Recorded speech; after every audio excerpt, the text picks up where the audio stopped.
Hello दोस्तों, नमस्कार। मैं महेंद्र माही पाठशाला चैनल में आप सभी का स्वागत करता हूं। दोस्तों, आज हम लोग प्राचीन भारत के अंतर्गत वैदिक युग के इम्पोर्टेंट एमसीक्यू क्वेश्चंस को देखेंगे और साथ ही साथ इसकी व्याख्या को भी देखेंगे, जो लगभग सभी कम्पिटिटिव एग्ज़ाम्स के लिए काफ़ी इम्पोर्टेंट हैं। इसलिए इस वीडियो को आप लोग अंत तक देखें और अगर यह वीडियो आप लोगों को पसंद आए तो इसे please like, share and subscribe ज़रूर करें। तो चलिए हम लोग शुरुआत करते हैं। सबसे पहला क्वेश्चन है, वैदिक युग की सर्वमान्य तिथि क्या है? दोस्तों, वैदिक युग की सर्वमान्य तिथि 1500 से 600 ईसा पूर्व के बीच निर्धारित की गई है। सिंधु सभ्यता के पतन के बाद जो नवीन संस्कृति प्रकाश में आई उसके विषय में हमें संपूर्ण जानकारी वेदों से ही मिलती है, इसलिए इस काल को वैदिक काल के नाम से जाना जाता है। वैदिक युग को दो कालखंडों में विभाजित किया गया है। पहला ऋग्वैदिक काल, जिसका काल है 1500 से 1000 ईसा पूर्व, और दूसरा है उत्तर वैदिक काल, जो 1000 से 600 ईसा पूर्व के बीच चलता है। नेक्स्ट क्वेश्चन है, वेदों की संख्या कितनी है? दोस्तों, वेदों की कुल संख्या 4 है। ऋग्वेद, यजुर्वेद, सामवेद और अथर्ववेद। ऋग्वेद में देवताओं की स्तुति, यजुर्वेद में कर्मकांड एवं यज्ञ के विधि विधानों का वर्णन, सामवेद में संगीत तथा अथर्ववेद में जादू टोना एवं औषधियों का विस्तृत वर्णन है। दोस्तों, कई बार एग्जाम्स में ये भी पूछा जाता है कि देवताओं की स्तुति किस वेद में की गई है, तो उसका जवाब क्या होगा? ऋग्वेद। कभी ये पूछा जाता है कि कर्मकांड एवं यज्ञ के विधि विधानों का वर्णन किस में है, तो उसका जवाब क्या होगा? आयुर्वेद। साथ ही साथ ये भी पूछा जाता है कि भारतीय संगीत का वर्णन सबसे पहले कहाँ मिलता है, तो उसका जवाब क्या होगा? सामवेद। और अगर ये पूछा जाए कि जादू टोना एवं औषधियों का विस्तृत वर्णन किस वेद में है, तो उसका जवाब अथर्ववेद होगा।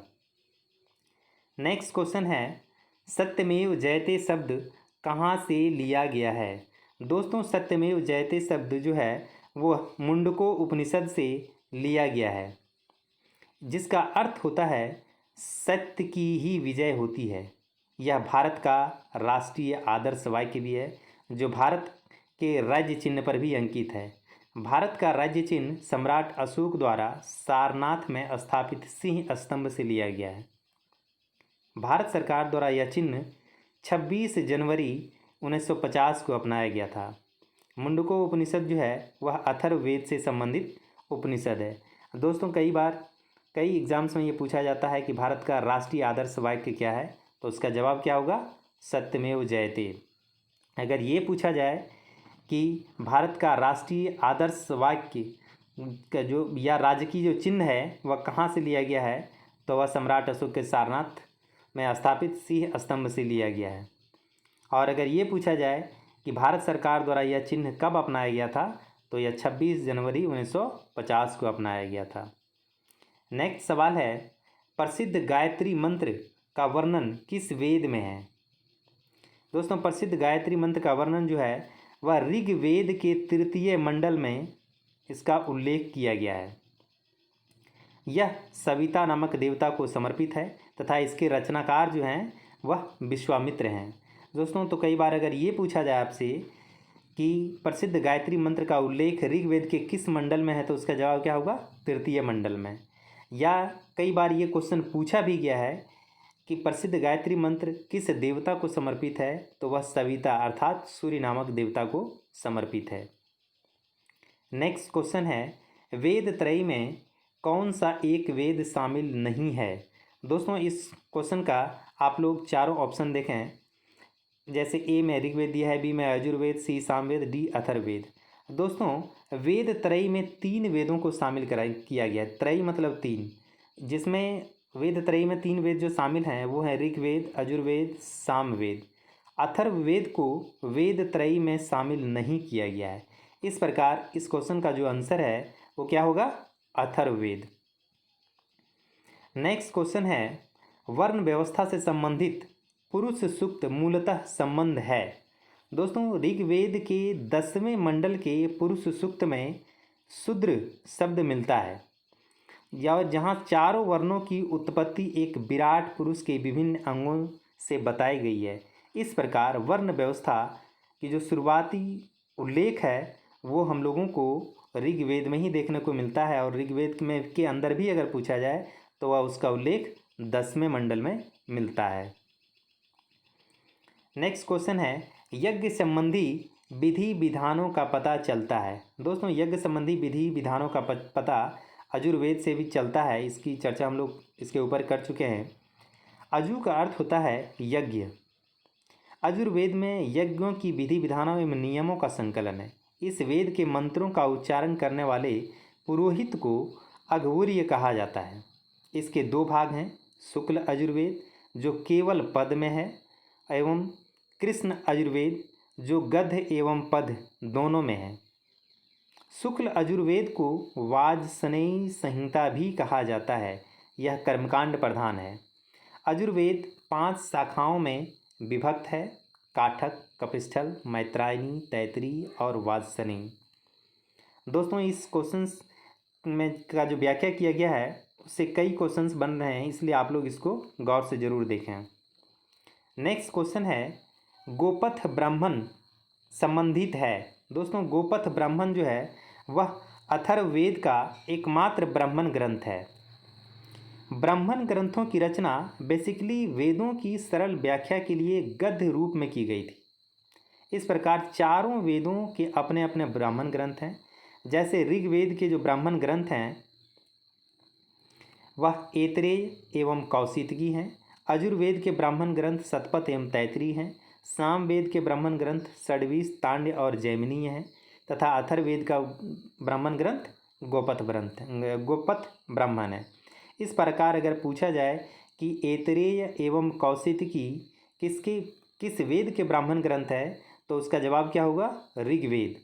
इसी प्रकार अगर ये पूछा जाए कि शतपथ एवं तैतरीय ब्राह्मण किस वेद के ब्राह्मण ग्रंथ हैं तो उसका जवाब अजुर्वेद होगा।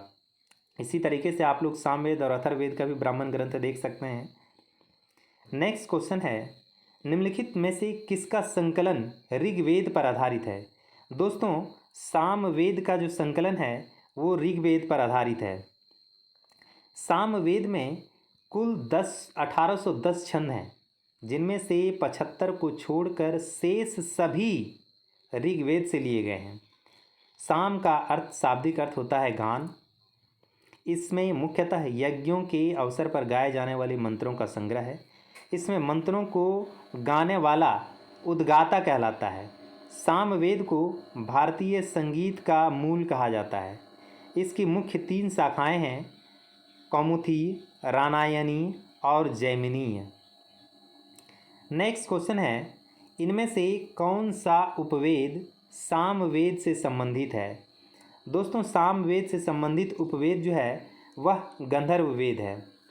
सभी वेदों से संबंधित एक एक उपवेद भी हैं, जैसे ऋग्वेद से संबंधित आजुर्वेद, अजुर्वेद से संबंधित धनुर्वेद, सामवेद से संबंधित गंधर्ववेद तथा अथर्ववेद से संबंधित शिल्पवेद। हालांकि कई ऐसे विद्वानों का मानना है कि ये जो आयुर्वेद है उसका संबंध जो है वह अथर्ववेद से है, लेकिन फिर भी चूँकि अभी इसमें विरोधाभास है, लेकिन इसको अभी तक जो है वह ऋग्वेद से संबंधित ही माना जाता है। नेक्स्ट सवाल है, ऋग्वेद में अघन्या शब्द किसके लिए प्रयोग हुआ है? दोस्तों, ऋग्वेद में अघन्या शब्द गाय के लिए प्रयोग किया गया है। अघन्या का मतलब होता है जिसकी हत्या न की जा सके या जो हत्या के योग्य न हो। और गाय को उस समय बहुत पवित्र समझा जाता था, और गाय की हत्या करने वालों के लिए या गाय को नुकसान पहुंचाने वालों को जो है मृत्युदंड या देश निकाल की सज़ा दी जाती थी। नेक्स्ट क्वेश्चन है, भारत में लौह धातु के प्रचलन के प्राचीनतम साक्ष्य कहाँ से मिले हैं? दोस्तों, भारत में लौह धातु के प्रचलन के प्राचीनतम साक्ष्य जो हैं वह अतरंजी खेड़ा से मिले हैं। अतरंजी खेड़ा उत्तर प्रदेश के एटा जिला के अंतर्गत गंगा की सहायक काली नदी के तट पर स्थित एक प्रागैतिहासिक स्थल है। इस स्थल की खोज 1961-62 ईस्वी में अलेक्जेंडर कनिंघम ने की थी। अवशेषों के आधार पर अतरंजी खेड़ा संस्कृतियों को 4 स्तरों में बांटा जा सकता है। पहला है गैरिक मृदभांड संस्कृति, दूसरा है कृष्ण लोहित मृदभांड संस्कृति, तीसरा है चित्रित धूसर मृदभांड संस्कृति और चौथा है उत्तरी काली चमकीली पात्र परंपरा संस्कृति। दोस्तों, ये जो तीसरा है चित्रित धूसर मृदभांड संस्कृति, यह उत्तर वैदिक काल से संबंधित है। इस काल के सापेक्ष अतरंजी खेड़ा से लौह धातुमल तथा धातु शोधन में प्रयुक्त होने वाली भट्ठियाँ मिली है, जिनसे यह संकेत मिलता है कि यहाँ लौह धातु को गलाने का कार्य स्थानीय रूप से होता है। नेक्स्ट क्वेश्चन है, सभा और समिति को प्रजापति की 2 पुत्रियाँ कहा गया है किस वेद में? दोस्तों, सभा और समिति को अथर्ववेद में प्रजापति की 2 पुत्रियाँ कहा गया है। वैदिक काल में सभा एवं समिति नामक 2 संस्थाएं राजा की निरंकुशता पर नियंत्रण रखती थी। सभा संभवतः श्रेष्ठ, वृद्ध एवं संभ्रांत लोगों की संस्था थी, जबकि समिति सामान्य नागरिकों की संस्था थी। समिति केंद्रीय राजनीतिक संस्था थी तथा इसके अध्यक्ष को ईशान कहा जाता था।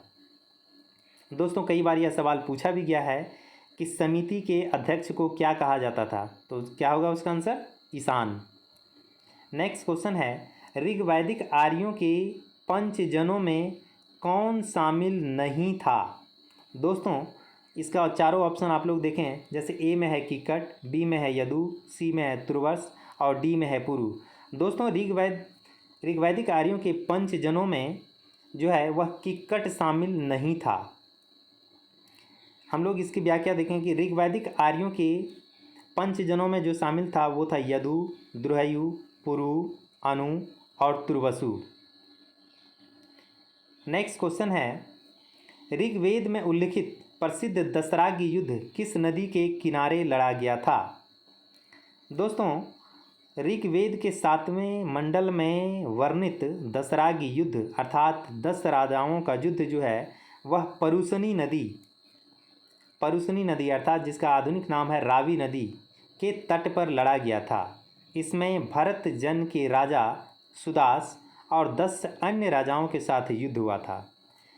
10 अन्य राजाओं में 5 जो हैं वो आर्य से संबंधित थे, या और आर्य में ये थे यदु, द्रुहयु, पुरु, अनु और तुर्वस, एवं 5 अनार्य अनिल, पक्त, भलानस, शिव और बिसानित शामिल थे।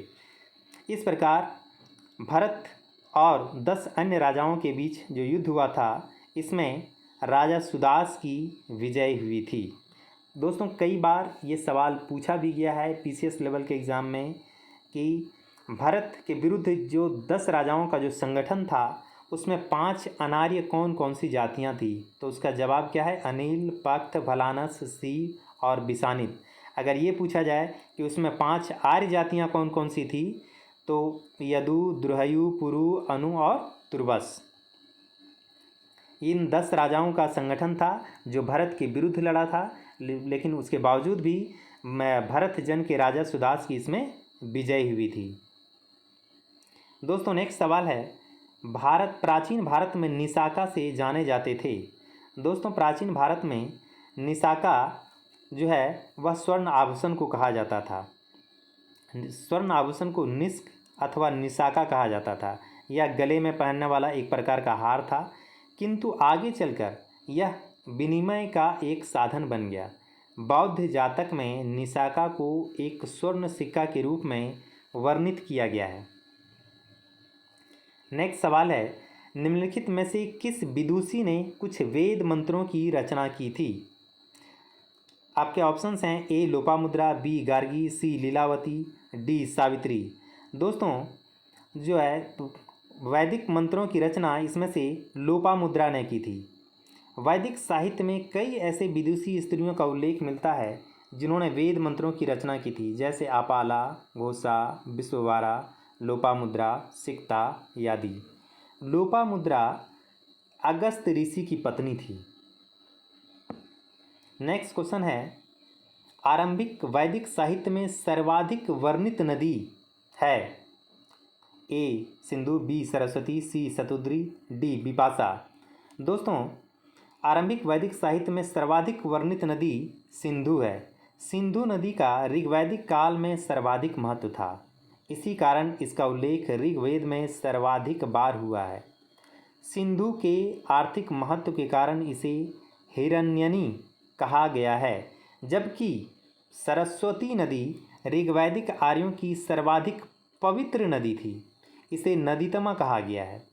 इसलिए अगर यहाँ पे ध्यान देने वाली ये बात है कि आर्थिक रूप से सबसे महत्वपूर्ण नदी जो थी वह सिंधु नदी थी, लेकिन सर्वाधिक पवित्र नदी जो थी वह कौन थी? सरस्वती नदी थी। साथ ही साथ ऋग्वेद में गंगा नदी का 1 बार और जमुना नदी का 3 बार जिक्र हुआ है, जो हम लोग देखते हैं कि आगे चलकर गंगा और जमुना भारत के हिंदुओं की एक पवित्र नदी के रूप में जो है वह प्रचलित हुआ। नेक्स्ट क्वेश्चन है, यम और नचिकेता का संवाद का वर्णन मिलता है। दोस्तों, यम और नचिकेता संवाद का वर्णन जो है वह कठोपनिषद में मिलता है, जिसमें आचार्य यम ने नचिकेता को उपदेश दिया है कि न इस आत्मा का कभी जन्म होता है और न इसकी कभी मृत्यु होती है। यह अजन्मा, नित्य तथा शाश्वत है। कठोपनिषद जो है वह कृष्ण आयुर्वेद का उपनिषद है। दोस्तों, बेसिकली हम लोग ये इसमें देखें कि कठोपनिषद में आत्मा से संबंधित नचिकेता द्वारा यम के साथ जो प्रश्न किया गया, उसमें यम महाराज ने एक शाश्वत जवाब दिया कि यह आत्मा जो है यह न कभी जन्म लेता है और न ही इसकी कभी मृत्यु होती है। यह आजन्मा है, नित्य है और शाश्वत है। नेक्स्ट सवाल है, सर्वाधिक ऋग्वैदिक सूक्त समर्पित है? ए इंद्र को, बी वरुण को, सी विष्णु को, डी सूर्य को। दोस्तों, सर्वाधिक ऋग्वैदिक सूक्त जो है वह इंद्र को समर्पित है। ऋग्वेद में इंद्र का वर्णन सर्वाधिक प्रतापी देवता के रूप में किया गया है, जिसे कुल 250 सूक्त समर्पित हैं। इंद्र को आर्यों का युद्ध नेता, कीलों को तोड़ने वाला अर्थात पुरंदर एवं वर्षा का देवता माना जाता है। ऋग्वेद में अग्नि को 200 सूक्त समर्पित है और वह इस काल का दूसरा सर्वाधिक महत्वपूर्ण देवता है। तीसरा स्थान वरुण का है, जो समुद्र का देवता एवं ऋतु का नियामक माना जाता है। इस प्रकार अगर यह सवाल पूछा जाए कि जो है ऋग्वेद में अग्नि को कितने सूक्त समर्पित हैं, तो उसके लिए 200 सूक्त समर्पित हैं। और अगर ये पूछा जाए कि ऋतु का नियामक या समुद्र का देवता किसे कहा जाता था ऋग्वैदिक काल में, तो उसका जवाब क्या होगा? वरुण। नेक्स्ट सवाल है, निम्नलिखित अभिलेखों में से कौन सा ईरान से भारत में आर्यों के आगमन की सूचना देता है? दोस्तों, 1400 ईसा पूर्व के बोगाज़कुई अभिलेख जो एशिया माइनर में है, में ऋग्वैदिक काल के देवताओं यथा इंद्र, मित्र, वरुण और नासत्य का उल्लेख मिलता है। इससे यह ज्ञात होता है कि वैदिक आर्य ईरान से होकर ही भारत आए होंगे। इसमें थोड़ा ये भी ध्यान रखने वाली बात है कि कई बार ये पूछा जाता है कि बोगाज़कुई अभिलेख कहाँ से मिला है, तो वह एशिया माइनर से मिला है। या बोगाज़कुई अभिलेख का काल क्या है, तो 1400 ईसा पूर्व। नेक्स्ट क्वेश्चन है, संस्कारों की कुल संख्या कितनी है? दोस्तों, संस्कारों की कुल संख्या 16 मानी गई है। संस्कार का शाब्दिक अर्थ है परिष्कार, शुद्धता और पवित्रता।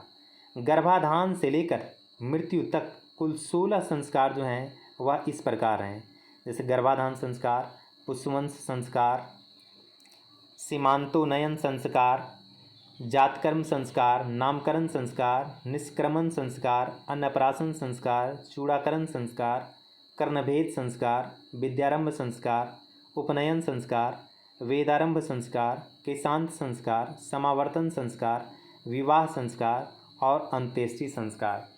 दोस्तों, इस प्रकार इस तरह के क्वेश्चन जो हैं खास करके टीजीटी और पीजीटी और नेट में काफ़ी पूछे जाते हैं, इसलिए आप लोग इन 16 संस्कार का नाम ध्यान में ज़रूर रखें और इनका क्रम भी ध्यान में रखें। और हमने क्रमानुसार ही इन संस्कारों के नाम यहाँ पे लिखे हैं, इसलिए आप लोग इसे ज़रूर ध्यान में रखें ताकि आप लोगों का क्वेश्चन मिस ना हो। नेक्स्ट क्वेश्चन है, ऋग्वैदिक धर्म था ए बहुदेववादी, बी एकेश्वरवादी, सी निर्गुणवादी, डी इनमें से कोई नहीं। दोस्तों ऋग्वैदिक धर्म जो था वह बहुदेववादी था। आर्य विभिन्न देवताओं के अस्तित्व में विश्वास करते थे। उनके अधिकांश देवता प्रकृति की विविध शक्तियों के प्रतीक हैं जिनका मानवीकरण किया गया है। वैदिक देवताओं के मुख्य 3 वर्ग हैं। ए आकाश के देवता, जिसमें वरुण, पूषण, मित्र, सूर्य, विष्णु, अश्विन, उषा आदि को शामिल किया गया है। दूसरा है अंतरिक्ष के देवता, जिसमें इंद्र, रुद्र, मारुत, पर्जन्य आदि को शामिल किया गया है। और तीसरा है पृथ्वी के देवता, जिसमें अग्नि, बृहस्पति, सोम आदि को शामिल किया गया है। कभी कभी यह भी सवाल पूछता है कि इनमें से अंतरिक्ष के देवता कौन हैं, तो उस समय आपको ये सारे नाम ध्यान में रखना ज़रूरी है। अगर ये पूछा जाए कि इनमें से आकाश के देवता कौन है, तो उस समय आपको ये सारे नाम ध्यान में रखना ज़रूरी है।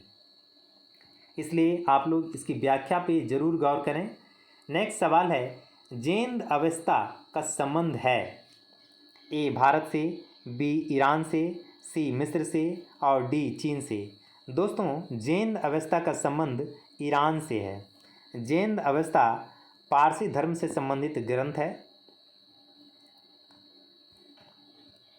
इसकी भाषा और सामग्री वैदिक भाषा और वैदिक मंत्रों आदि से बहुत समानता रखती है। अवेस्ता शब्द का अर्थ है आधार या स्तंभ। प्राचीन ईरान और भारत दोनों ही देशों में लेखन के आविष्कार के पूर्व मौखिक परंपरा विद्यमान थी। अवेस्ता ग्रंथों में मौखिक शब्दों, छंदों, स्वरों, भाष्यों और प्रश्नों के उत्तरों का उल्लेख हुआ है। नेक्स्ट सवाल है, शतपथ ब्राह्मण में उल्लिखित राजा विदेह माधव से संबंधित ऋषि थे। ए भारद्वाज ऋषि, बी वशिष्ठ ऋषि, सी विश्वामित्र ऋषि और डी गौतम राहुगण। दोस्तों शतपथ ब्राह्मण में उल्लिखित राजा विदेह माधव से संबंधित ऋषि जो हैं वो गौतम राहुगण ऋषि थे। आर्यों के पूर्व दिशा की ओर प्रसार के विषय में शतपथ ब्राह्मण में वर्णित विदेह माधव की आख्यान भी उल्लेखनीय है। इनके अनुसार विदेह माधव जो सरस्वती नदी के तट पर निवास करते थे ने वैश्वानर अग्नि को मुख में धारण किया था। घृत का नाम लेते ही वह अग्नि मुख से निकलकर पृथ्वी पर आ गया और नदियों को जलाता हुआ पूर्व की ओर बढ़ गया। विदेह माधव तथा उनके पुरोहित गौतम राहुगण ने उसका अनुगमन किया, किंतु उत्तरगिरी से बहने वाली सदानिरा नदी को वह नहीं जला सका। विदेह माधव द्वारा अपने निवास स्थान के विषय में पूछे जाने पर अग्नि ने उनसे सदानिरा के पूरब की ओर रहने का आदेश दिया। यह नदी ही जो है कौशल तथा विदेह राज्यों की आज भी मर्यादा बनी हुई है। इस प्रकार यह एक पौराणिक कथा जो है उसके हिसाब से हम लोगों को पूर्व काल के जो महाजनपद थे उनके राजाओं के बारे में भी पता चलता है। दोस्तों अगर यह आप लोगों को वीडियो पसंद आया हो या इसमें कोई कमी ना आया हो तो इसे आप लोग प्लीज़ अपना कमेंट बॉक्स में ज़रूर लिखें। धन्यवाद। जय हिंद।